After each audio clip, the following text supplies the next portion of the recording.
أعوذ بالله من الشيطان الرجيم.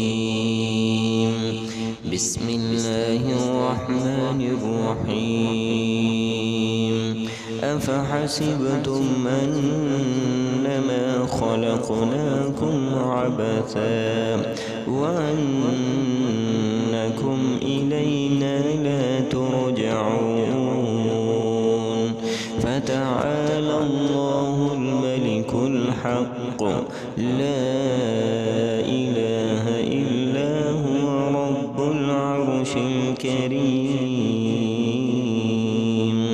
ومن يدع مع الله إلها آخر لا برهان له به فإنما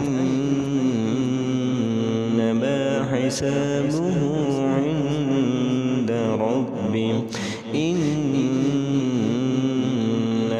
لا يفلح الكافرون. وقل رب اغفر وارحم